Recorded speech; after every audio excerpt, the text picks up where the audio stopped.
My name is Faith, and today we're going to be talking about the urinary system. This is my second time recording this because the first recording deleted itself, but whatever, we can do it again.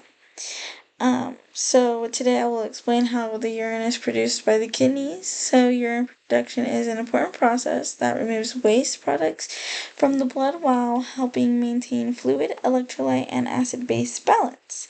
This process occurs through a specialized structure called the nephrons and involves three major steps, which we will go through, which are glomerular filtration, tubular reabsorption, and tubular secretion.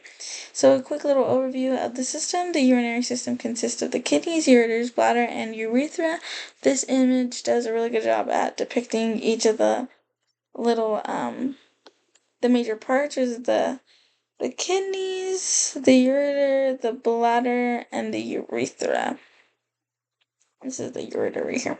I don't remember if I went over that. The kidneys are responsible for filtering the blood and producing urine.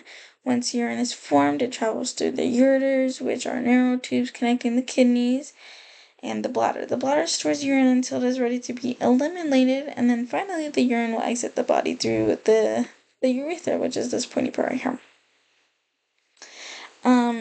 All in all, these organs will work together to remove waste products and maintain homeostasis. A little bit about the kidney anatomy is inside each kidney there are structures called renal lobes, which are these little guys right here. These are renal lobes right here. Which contains nephrons, which we will get into that here in a sec. But they are responsible for urine production. The central cavity of the kidney is called the renal sinus. Within the kidney, urine first drains into the minor calyces. Several minor calyces join together to form major calyces, and these major calyces then empty into the renal pelvis, which funnels urine into the ureter. So it'll go through here. So this is the funnel. These structures will collect and transport the urine after it has been produced. Blood supply in the renal corpuscle. So if we were to take this part and kind of just zoom in, we would get kind of this image right here. Urine production begins in the renal corpuscle. Blood enters into the glomerulus through the afferent atrial. The glomerulus is a network of capillaries where filtration will occur. Surrounding the glomerulus is glomerular corpuscle, also known as the Bowman's corpuscle. So here you can see the glomerular corpuscle right here. This picture really doesn't show the Bowman's corpuscle because this is not like a zoomed in version of like the kidney kinda. But together, the glomerulus and glomerular corpuscle will form the renal corpuscle. After filtration, the remaining blood leaves through the afferent atrial. And then the first step, which is glomerular filtration, will occur, which is the first step of urine production. So as blood flows through the glomerulus, pressure forces water and small substances through filtration membrane and into the glomerular corpuscle. This fluid is called filtrate. So filtrate contains water, glucose, salts, amino acids, and waste products. However, large proteins and blood cells remain in the bloodstream because these proteins are just too large to pass through the filtration membrane. The next step would be the tubular reabsorption.